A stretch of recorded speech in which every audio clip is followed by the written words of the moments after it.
fact. If I ever come across you, bum, I'm knocking you dead spark out. I ain't a YouTuber or a man half your size. I am him, the man. You're a classless loser. I broke Jake's jaw. His teeth look a bit removed as well. Yeah, his teeth have come out of place. But credit to him, he done well. But I told him what was going to happen. I wish that I could have knocked him out at the start. But as we saw tonight, Jake has spirit. After Anthony Joshua scored a dominant 6th-round knockout over Jake Paul, Tyson Fury immediately stole. Headlines never shy with words. Fury praised the finish, while firing fresh shots at his old rival. He reminded fans that beating a crossover star boosts pay-per-view numbers, but doesn't answer boxing's biggest business question. The sport still waits for the ultimate British heavyweight money fight. Fury's message was clear. Joshua proved power and credibility, yet the real legacy depends on when Fury enters ring. Tyson Fury's as serious as he thinks he is, and he wants to put down his Twitter fingers and put on some gloves and come and fight one of the realest fighters out there that will take on any challenge. Step in the ring with me next if you're a real bad boy. Don't do all that talking, AJ this, AJ that.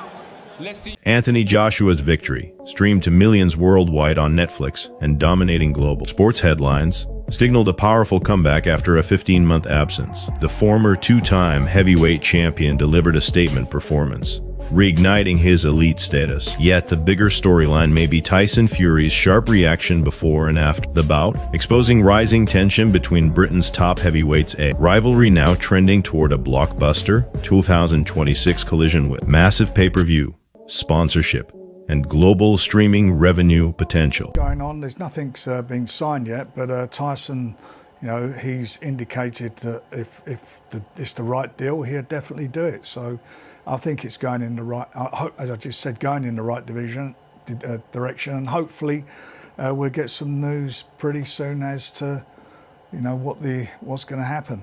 He's been very good. He's been working very hard the last few months. He's had a lot of projects, including his Netflix series, Meet the Furies, the second series of that. He's got a documentary he's also filming. He's doing a lot of PAs as well, so he's been very, very busy. He's enjoying himself, but he's been in the ring full time. In the gym full time, training very hard, and he's in great nick. He looks well, and you know, I'm sure. And he said on many times himself he would like to come back and fight again. And 2026, I believe, provided the deal's right, I think you'll see him back in the ring again. If this fight happens, which I believe it will, if it does happen, it will be sometime in late summer. So Tyson, that's another sort of what's at the moment, it's another 7 months away. So he'll certainly have a fight in between, I think, if he comes back. The fans have been asking for this, and everybody's been talking about it for years and years and years. It's better, if it's going to happen now, than rather these guys come back and talk about doing it in 5 or 6 years' time. You know, it's a fight that, you know, anybody who I talk to about boxing, that's the one thing they always mention. When are these two getting it on? Are they ever going to get it on? We never got to see it, etc., etc.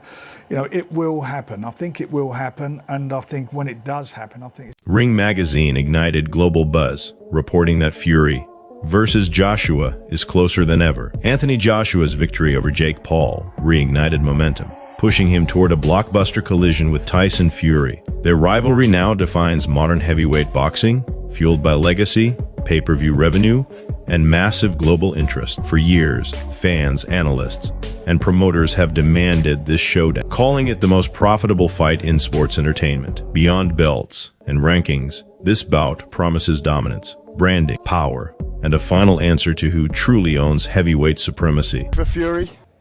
I'm not going to disrespect Fury, Gareth. I want to fight him though, Jack. We want to see you fight him so much. Exactly. I think I deserve it, the fans deserve it, you deserve it. It's such a shame that the guy decided to retire. He should grow a backbone. You win some, you lose some. Do you beat him? Yeah, definitely. All day long, yeah? 100%. So do you know what day it is today? Saturday morning. What comes after Saturday? Sunday. Much of the boxing world expressed disappointment with how the Anthony Joshua versus Jake Paul spectacle unfolded. Despite Joshua securing a 6th-round knockout victory, many analysts felt the contest lacked authentic competitive value. Paul spent early rounds circling, clinching, and minimizing risk, avoiding real exchanges. The strategy frustrated fans, triggered boos inside the arena, and ignited viral backlash online. Critics labeled it entertainment-driven pay-per-view theater, questioning sporting integrity, audience retention, brand credibility, and monetization potential. This is such a bad look overall for the sweet science, the sport of boxing, which, you know, cannot get out of its way anyway on a regular basis. What we saw in there, I don't think anyone ultimately looks good. It was theater. It was sloppy. It was gross. It was unnecessary. I'd love to say my favorite sport is better than this, but I think we know that already. I think the bigger question is how much more can the rest of us tolerate the Jake Paul circus? What was so deflating about this is even though we, in a sense, got the outcome that most people tuning into this fight were here for, which was to see Jake Paul get knocked out, it was the worst version of a Jake Paul knockout loss that we could have asked for. There isn't some sort of highlight reel moments like the Ngannou knockout where Anthony Joshua candidly admitted his showing wasn't flawless, stating his coach demanded higher standards, especially in the opening rounds. AJ explained that Jake Paul's evasive footwork and awkward, scrappy style disrupted rhythm and limited clean opportunities early. Once Joshua calculated distance, timing, and angles, the momentum shifted fast. He executed with authority, closing the show decisively. Amid online criticism and media debate, Joshua emphasized result over aesthetics. The objective was dominance, and victory. Securing a sixth-round knockout proved his adaptability, fight IQ, and commercial power under pressure for global pay-per-view audiences worldwide and streaming. Broke Jake's jaw. His teeth look a bit removed as well. Yeah, his teeth have come out of place. But credit to him, he done well. But I told him what was going to happen, but it just took 6 rounds to do that. People will criticize you for going 6 rounds with Jake Paul. How do you feel about that? I deserve it. Why? Come on. Because, like, we're elite fighters. Like, so I put myself in the shoes of a coach. If I was coaching Anthony Joshua and he went 6 rounds with Jake Paul, I would get him back in the gym tomorrow, give him a bit of a beating, and we're getting straight back to work because I'll be like, how are you letting this kid take you 6 rounds? Are you crazy? In boxing, there's a time when you systematically break someone down and you see their soul leaving their body. And after a period of time, 2 things start to happen to them. Either they give up or they get knocked out. And there was a bit of a mix. I said to myself, I'm not going to knock you out. I am going to systematically punish you round after round. And like I wanted it to be slow and methodical. I swear, it might have dropped down now. And I just kept on hitting him. Sorry, go. Right, you hit me as much I as you like. hate you for everyone in England. I was hitting him. I kept on hitting him, and I could see. I had that mentality where I was like, do you remember in the press conference I said, he's Iverson and I'm Jordan? And I was like, I'm going to just keep breaking him down because he was elusive. Michael Bisping didn't call it a boxing classic, and his analysis focused on risk over hype. The former UFC champion stressed the competitive imbalance, questioning whether Jake Paul would willingly return to the ring after facing elite power like Anthony Joshua. Bisping highlighted the brutal physical damage and mental pressure that come with fighting a vastly experienced heavyweight. Instead of nitpicking AJ's form, he warned audiences about the danger of mismatched bouts, emphasizing fighter safety, accountability, and respect. His take shifted the narrative from viral entertainment to high-stakes combat, real consequences, and the courage required to chase massive paydays, global attention, and legacy-defining exposure. I don't know where to start with this, okay? Was it a classic? Was it a fight that you've definitely got to go and watch? I can't say that it was. Listen, first of all, they both stepped in the ring. They were paid $92 million.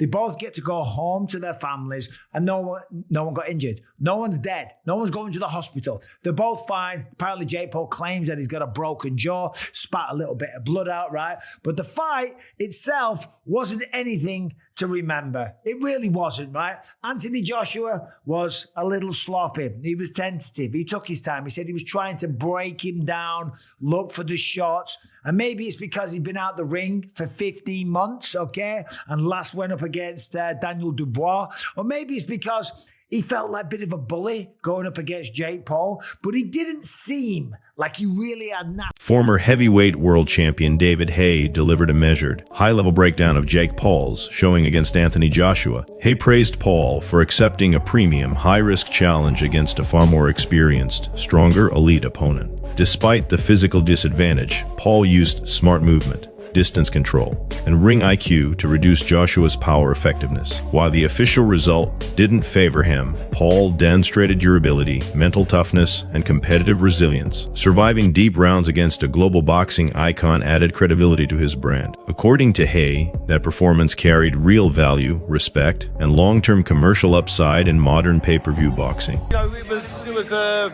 awkward night. You know, AJ couldn't get to grips with him, obviously. Jake had a really good game plan, moving his feet, lateral movement, slipping and sliding. Obviously, been practicing that a lot in sparring. And you got to give him credit. He came out there and gave it a good go. Took his licks like a man, didn't complain.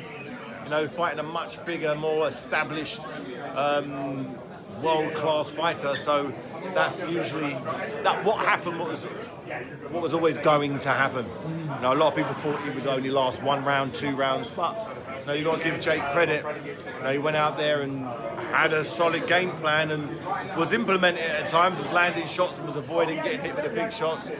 You know, but there's a reason we have weight categories in boxing, and I'd say he sticks with, you know, the cruiserweight division where the guys are the same size as him, because that, you know, without having the schooling, the many years, I was able to give away 100 pounds in weight because I've been boxing since I was 10. I was an international amateur and world champion at cruiserweight.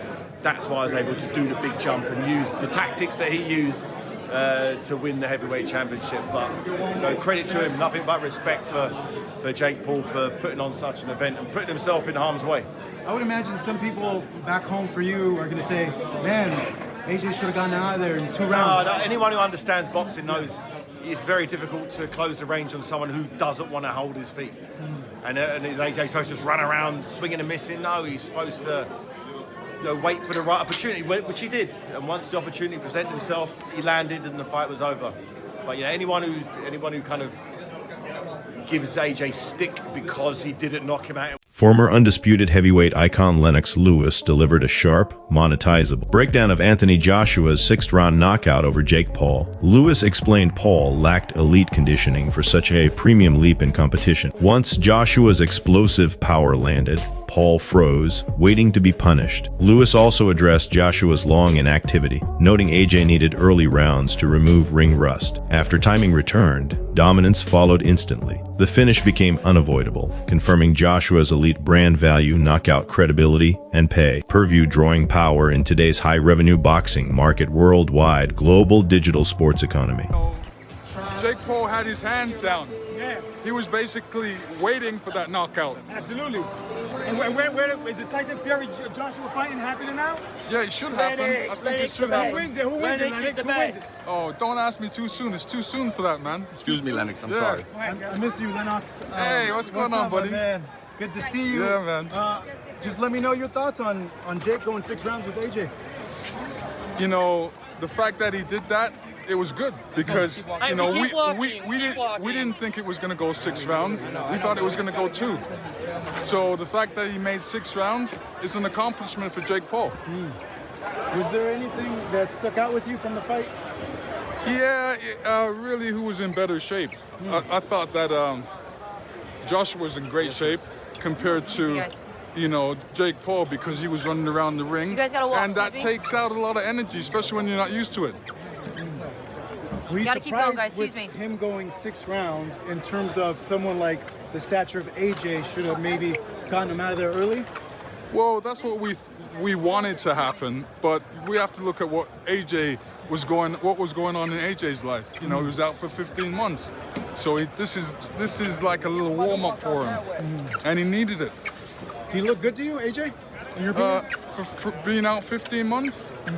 Yeah, you know, it looked all right. Anthony Joshua's knockout of Jake Paul split the internet instantly. Supporters hailed AJ's elite power, patience, and calculated finish, calling it a pay-per-view payoff. Critics, however, slammed the slow pace, accusing the fight of being staged as Paul circled and Joshua waited. Pre-fight drama intensified when Tyson Fury blasted Joshua online, branding his trash talk classless and unnecessary against a YouTuber turned boxer. Fury mocked AJ's recent setbacks in age, even joking about knocking him out himself, adding viral controversy, massive engagement, and serious monetization buzz to an already explosive fight week. And I've just been sent a video of Anthony Joshua talking about if he kills somebody, he kills somebody in a boxing ring.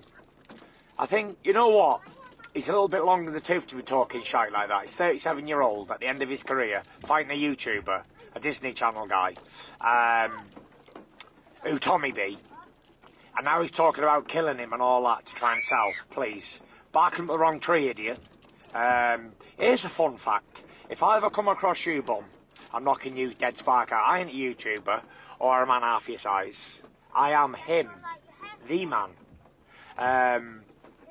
You're a classless loser, coming off a 15 months knockout defeat to a local lad.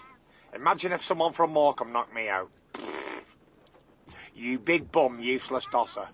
Get up, and I can't wait if Jake Paul knocks your spark out, you big bum. Anthony Joshua refused to retreat after Tyson Fury questioned his harsh comments toward Jake Paul. Instead, Joshua defended the mindset behind his words, explaining that elite boxing demands ruthless focus, controlled aggression, and total commitment. He stressed that the ring is a high-risk environment where fighters mentally prepare for extreme physical consequences, not personal hatred. Joshua clarified he wants every athlete to exit safely, but victory requires an all-in mentality. Meanwhile, a Joshua Fury showdown remains one of boxing's most anticipated heavyweight blockbusters. With massive pay-per-view potential, global fan interest, and undeniable star power, the clash promises historic revenue, mainstream attention, and legacy-defining impact across the combat sports world. Anthony Joshua versus Tyson Fury at some point in 2026. But I think for Joshua's side of things, he's looking at this, going in for this, let's just say,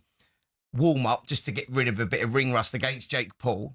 Then he looks for a fight again in February sort of time, and that might be a Tony Yoka sort of level sort of fighter. Tyson Fury is rumoured to be coming back and fighting Arslanbek Makhmudov. Yes. That's the fight that they're talking about him coming back with. Beat Dave Allen recently. Oh, yeah. But here's the thing, Jim. What route does Anthony Joshua take? Does he look at that Tyson Fury? Yeah, the financial rewards are with Tyson Fury. Of course they are. Or does he follow his dream of becoming a 3-time world heavyweight champion? And that could fall in the space of Fabio Wardley, who has openly said that was the fight that I would like next if I was going to defend my title. Spencer's on the money there, Simon, because Fabio is saying he would, quote, happily welcome an all-British fight for his WBO heavyweight belt with Joshua. What kind of warm-up fight is that for Joshua before he goes in against Fury? I'm sure he would, because that poor bugger keeps on getting diminished everywhere he turns. And now he can't get a fight with Usyk because Usyk thinks he's beneath him. So he needs to get paid to some extent for being a world champion. And Anthony Joshua guarantees him that. I think that's a whole raft of problems for Anthony Joshua. Fabio Wardley, irrespective of the fact that his background is whatever and he hasn't fought at this level and Anthony Joshua has, blah, blah, blah, I think Fabio Wardley would knock him out. So I don't think he takes that fight at all. I think he takes Tyson Fury. See, now, so do you think Wardley knocks out AJ Spencer? This is where I'll disagree with Simon, because I think that Anthony Joshua's looking at saying, yeah, Tyson Fury's saying he's coming back. We don't know when he gets out of bed, what side of bed he gets out of, whether he's going to return, whether he's not going to return, whether he's going to retire, stay retired. Everything that Tyson Fury says is that he is staying retired. For Anthony Joshua's point of view, he sees a little opening here and he sees a little opportunity. He goes, where I could get another crack at a world title. Whether he wins or loses that against Fabio Wardley is a different conversation. But he may say, let me fight Fabio Wardley, and if I come up trumps and I win the world title, the Tyson Fury fight's still there. Eddie Hearn insists this blockbuster clash must happen, labeling it a career-defining showdown for both fighters. Anthony Joshua immediately reignited his bitter rivalry with Tyson Fury, claiming he's the man to settle the score once and for all. Joshua challenged Fury to ditch the Twitter battles and face him in the ring, demanding real action over online talk. With unshakable confidence, he vowed to prove dominance in the heavyweight division, hinting he could knock Fury out if given the chance. This potential mega fight promises explosive pay-per-view revenue, global media buzz, and historic streaming numbers, making it a must-watch event for boxing fans worldwide. Tyson Fury, I'll be over the moon. Would you? Yeah, of course. You know, Would you like to? Yeah, of course. Are you friendly with him? Not really. But I respect what he's done. I think he called you a dosser. Yeah, but... That's his standard term of abuse. Yeah. You big dosser. Yeah. He's a bodybuilder. Yeah. He is a businessman. I am a Spartan. Yeah. Have you got one of those fully Tyson Fury dolls? No, I'm joking. You must like him, though. What makes you say that? Because you can memorize every quote of his. He's very quotable, isn't he? He is, to be fair. He's got that distinctive... Like he's eating a frog voice. Yeah. Yeah. Do you think you could beat him? Yeah. Wouldn't be easy, though. No. The bookies, I think, would favor him. Yeah. Do you agree? Yeah. Was this epic fight underwhelming? Share your thoughts and predictions in comments.